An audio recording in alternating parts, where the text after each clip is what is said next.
Hey, thanks for tuning in to the Land and Home Show. Today we are talking all about water rights over some brown water.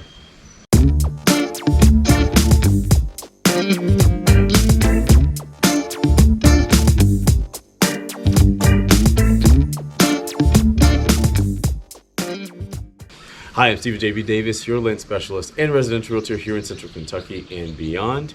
We're heading into the Memorial Day weekend, and I've got quite the festive weekend planned out for some friends and family at our house, and I decided to take advantage of this freshly cut lawn and the very nice weather to talk about water rights. And the reason why I want to talk about water rights is because it is a very common subject that comes up when I'm talking with people from basically almost anywhere west of the Mississippi, certainly Washington, California, Utah, places like that. And while we have our own unique things that are going on here in Kentucky, water doesn't work quite the same way. And in addition to that, there have been two really big stories that have been, I should say stories, two issues, honestly, that have been making their way higher and higher and higher in like the greater national conscious, because a lot of these things have so much more to do than people who just boat or who fish or whatever. It's more than recreation, which is very important, but a lot of this is about livelihood and stuff like that. So the two main stories that have really inspired me to make this video have to do with waters of the United States, also known as WOTUS, rhymes with POTUS, and the Colorado River watershed situation happening. Waters of the United States is a term used to define particular waters that have federal jurisdiction, and that jurisdiction is either carried out through the EPA or through the Army Corps of Engineers. Now, the current presidential administration, the Biden administration, wants to broaden that definition. Historically, waters of the United States are seen as navigable water. Courts and governmental agencies have typically said, like, hey, the intention of this phrase under the Clean Water Act is to apply to navigable waters. So, big rivers, big streams, things that you can get boats down. That is how things have worked up until now. Now, the Biden administration wants to broaden that definition, not to just include those navigable waters, but to include really any body of water that crosses a state line. So lakes, small streams that aren't navigable, larger creeks, and things between creeks and rivers. I guess it's got to be one or the other, but anything that crosses state lines, whether it flows like a river does, or whether it's just a body that maybe lies in two or more states, that is what this whole issue is about. And so there are reasonable minds on both sides. You can read all about it. I've got stuff in my description. I'm not going to get into like my own side on this, but there are reasonable minds on both sides, spanning anglers to farmers to real estate agents that specialize in land to things that involve hydroelectric power. There are a lot of interested parties in this. Today, there are 28 or 29 states, Kentucky included, that have filed injunctions that have been upheld in order to stop any adoption of this broader definition of waters of the United States, but it is an ongoing thing. And then as for the second water rights sort of related thing that has made me make this video, has to do with the Colorado River watershed. And so that watershed, river basin, because I don't deal much with like water laws or water rights here, and we'll get to that later, I get very murky on the difference between a basin and a shed. But in any case, the Colorado River water system, I'll call it that, the river system, affects 7 different states. It is a massive river. It feeds a whole lot of people's farming operations, drinking water, showering, everywhere from, I'll name all the states: Arizona, California, Colorado, New Mexico, Nevada, Wyoming, and Utah. I almost did that in alphabetical order. Those are the 7 states that are most heavily affected. And so if you've been living under a rock, then you might not know that that area of the United States suffers from a lot of drought. In fact, a lot of those states that I named, depending on what part of the state you're in, they're deserts. And then there have been a lot of wildfires out there. And you might be like, well, how does this all connect? Well, when you don't have a lot of rain and the ground is really dry and then an ember lights up, poof, you've got a wildfire. When you have drought and you've got cattle running, surprisingly, in places like New Mexico and Arizona, let alone California, but you can't keep your livestock healthy with hydration, that becomes a problem. And so rainfall has really been at the heart of the issue this past year. One second, gotta take a breath.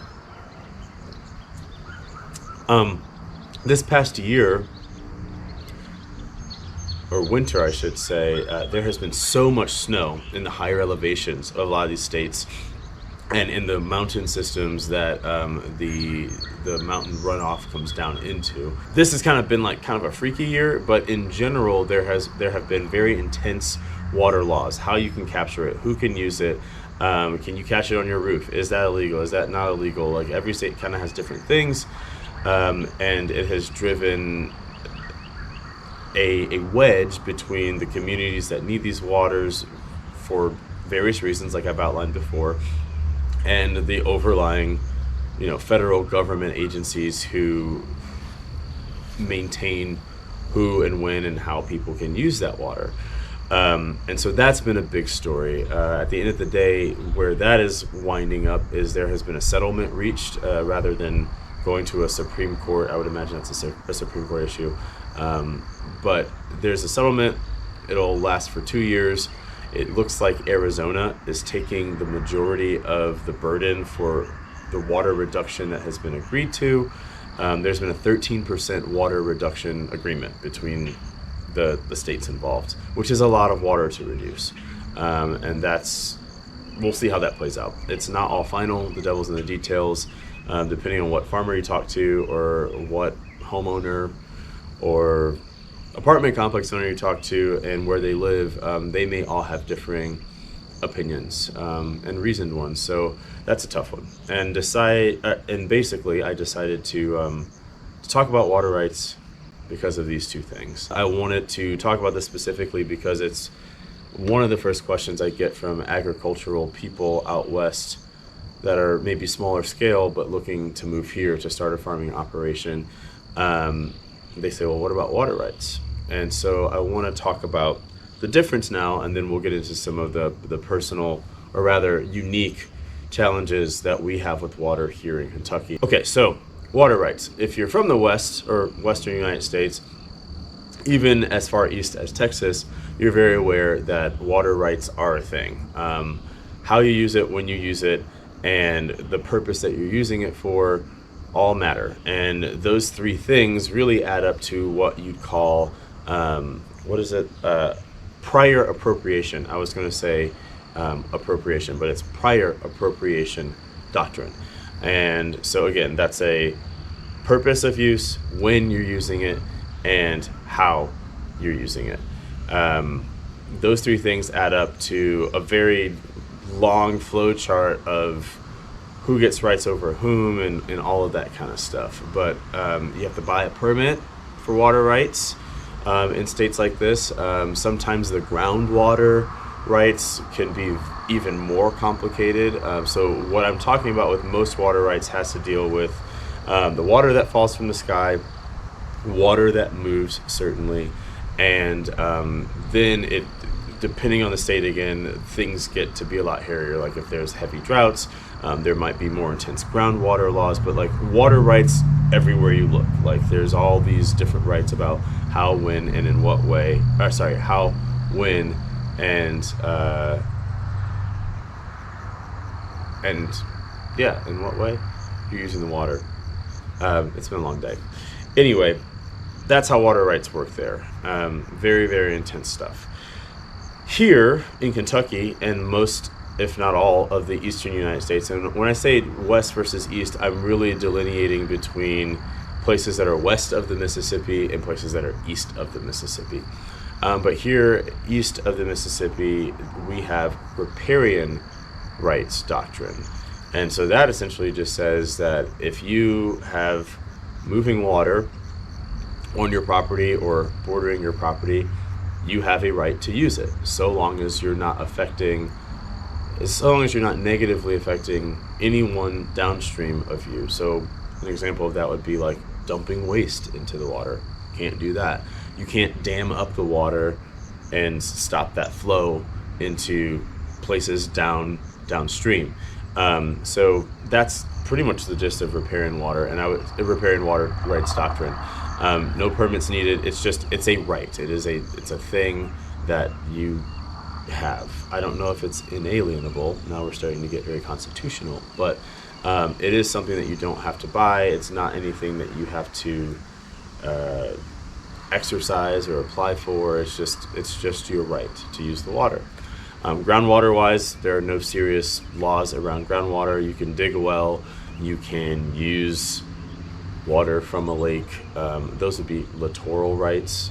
Littoral refers to like really large bodies of water that, while navigable, meaning you can use a boat on them, they don't flow anywhere. Lakes, oceans, bays, what other gulfs would be another type of large body of water. So those are where littoral rights come in. But littoral and riparian rights, as far as those two things are concerned, they really work the same on this side of the United States. And so that's water rights. That's really the difference between the two. If you're deciding on moving here and you are concerned about water rights, hopefully now I've dispelled any sort of similarity you may think that there is to the western United States. But we do have our own challenges here in Kentucky in particular. So now I've gone from like this great big nationwide thing, and then we've done west versus east. Now we're just in Kentucky, and really when it comes down to it, a lot of our water stuff comes down to water quality. If you're talking about the eastern part of the state, coal, oil, and gas, coal of course being number one, those are really important natural resources to our state, to our revenue, to our jobs, all of those types of things. In fact, coal is our state mineral. In any case, you could imagine that with resources such as those that, they're not things that we eat, they're not good for us to ingest. And when extracting those things like spills happen, things like waste management as a result of extracting those things. There's all of these environmental liabilities that come into play. And in fact, in 2000, there was a big spill of coal slurry, in Martin County. And I think as short ago as 2021, there were still some really big concerns with the citizens there and some water rights activist groups that were advocating for cleaner water and better water treatment there. And so it's not like it's happening everywhere in eastern Kentucky, but that would be one of the sub-regional, I guess I don't have to say sub-regional because we're just talking about Kentucky, but that would be one of the regional concerns that depending on where you were in eastern Kentucky, it could be a reality that you might have to deal with. If you start talking about hunting and angling, I guess really just angling, so fishing, we have a lot of water access issues. And I did a video with two of my backcountry hunters and anglers buddies, and we kind of touched on it toward the end of the video, but we have a lot of running water here in Kentucky. In fact, I think we're like high up on the list of most shoreline, most running water if you connected all of our water together in the United States. Problem is, it's hard to access. Some of that is geological, meaning like you'd have to rappel down a rock face to get to it type of thing. And then some of that has to do with private ownership, just, people not being rather, these banks, these creek banks and river banks, are not necessarily owned by the government, meaning private parties have to otherwise have permission to come through someone else's property in order to get onto that body of water that's running. So access is a big thing, and certainly immediately around Lexington there are plans. They haven't really come to fruition yet, but there are plans, and there's definitely an effort and an eye for making places like the Kentucky River more accessible, making the Dix River, the Elkhorn Creek, those places more accessible, where a lot of people really do want to, whether they're even just fish, it's not just fishing, it's canoeing, kayaking, all that kind of stuff, but trying to make it easier for the public to enjoy those resources. Anyway, if we move on to the third thing, and this is really the most recent thing and probably has the biggest potential health consequence. Again, if you've been living under a rock, then you might not know that there was this massive train derailment in a place called Palestine, Ohio. Now, Palestine, Ohio is on the Ohio River. The Ohio River is the river that literally separates all of northern, like the north border of Kentucky from Ohio and the rest of the states that go further west, Indiana, Illinois, all of that. So from your perspective, I hope I do this right, from your perspective, if this is northeast, the Ohio River flows southwest and then eventually meets the Mississippi River. Palestine had such that it's tragic what happened. It's tragic how private parties tried to cover that up. It's tragic what happened to the wildlife there, and a lot of people on the northern edge of Kentucky. So we're talking Louisville, we're talking the whole northern Kentucky region, which consists of like 3 counties, Boone, Kenton, and I'm trying to think of the third one that's considered northern Kentucky, but basically like a subsect of Cincinnati, like it all touches Cincinnati. Certainly the Buffalo Trace area, you're talking Bracken County, Mason County. I mean, everyone's concerned. If you have not seen the pictures of what happened immediately, and then also still months later what's going on in that river at that spill, then you should go look it up, because it's pretty remarkable, and I don't mean that in a positive way. It's like you don't have to be a scientist to see the damage. It doesn't take an expert for that. So people along this waterway, counties along this waterway in Kentucky are concerned, and I would be too. For instance, Louisville, they get most of their drinking water by and large from the Ohio River. Obviously, it's the 21st century. We treat our water because we live in a first world country and we're able in most places, but you know, when you have that much of a toxic substance in water and you see dead fish floating everywhere and all this other stuff, I mean, you have to wonder. The Louisville Water District, I think that's their name, they've said that they have found no detection. There is no detection of chemicals in the water as a result of this spill. I don't know. I'm not advocating for or against their honesty or transparency there. It's just I don't know for sure. I just know that a lot of people are concerned, and so that's probably one of the, if not, it is. It's probably the biggest concern on people's minds as far as water is concerned. So that's pretty much all I got. Water has been on my mind a lot. We were just talking about it in my board meeting for the Realtors Institute, and it's been all over, you know, my email. Trout Unlimited is, you know, they have their own position on it. A lot of agricultural factions, different groups, they have their own, they have their own stances on it. I'm talking about the Waters of the United States thing. And so between the Waters of the United States and the Colorado River, I've just been thinking about water. Plus, it's about to be summertime and my pool's open. Unrelated, but kind of adjacent. Anyway, it's getting a little cold. I don't have any shoes on or socks, and the wind's kind of blowing. You can't tell, but it is. My hands are starting to freeze up a little bit. So I'm going to go. I hope that you have a wonderful Memorial Day weekend. Please be safe. Don't drink and drive. And enjoy some time with some friends and family. And hopefully a day off on Monday. Until next time, thanks for watching and adios.